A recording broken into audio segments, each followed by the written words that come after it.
Dobar dan. Ja sam Iva. Ja sam Sara. Mi smo zadrugari učeničke zadruge Vritne ruke. Učenice smo 3. razreda poljoprivredne, prehrambene i veterinarske škole Stanka Ožanića Zadar. Naša zadruga od svog osnutka 2013. godine djeluje s ciljem promicanja zajedništva, stvaralaštva, humanosti, rada te poduzetništva. Zadruga djeluje kroz 5 sekcija. To su aranžerska sekcija, ljekovito bilje, škrinjica zdravlja, spretne ruke i voćarska sekcija. Ove godine zadruga će predstaviti svoj rad kroz sekciju spretne ruke s proizvodom Keks Marul, kojeg smo izradili pod vodstvom mentorice profesorice Katice Nekić. Godina Marka Marulića u našoj školi obilježena je od 22. travnja 2021. do 22. travnja 2022. godine u povodu 500 godina od tiskanja Judite, prvog autorskog epa na narodnom jeziku, oca hrvatske književnosti, nacionalnog simbola zapadnoeuropskog kulturnog kruga. I upravo nas je Judita kao simbol hrvatske književne kulturne baštine potaknula da izradimo Keks Marul, a to je alegorija koju smo doslovno primijenili u sastojcima. Marulić u posveti na početku svog dijela Judita u poslanici splitskom gospodinu i kumu Don Dujmu Balistriliću navodi neke od sastojaka koje smo mi koristili u pripremi Keksa Marul. Nije dovoljno da ispropovijede kako se neka zgoda zbila, nego mnoge postupke miješaju da bi ugodili onima što čitaju, slijedeći umješnu dvorbu raskošna kuhača koji na gospodski stol ne stavlja samo kuhana ili pečena jela, nego k tome dodaje šafrana i papra, da bude slađe onima koji su došli blagovati.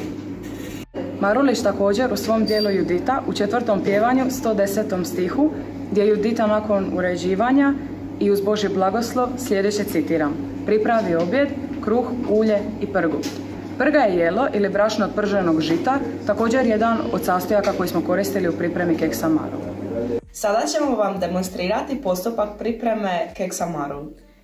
Prvo pržimo ječam na 200 stupnjeva Celzijusovih 30 minuta.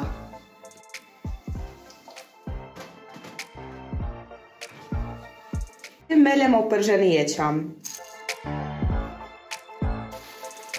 Nakon meljave prosijavamo ječmeno brašno. Sad ćemo izvagati sirovine. 150 grama ječmenog brašna, 90 grama masti, 160 grama meda. Treba nam jedno jaje,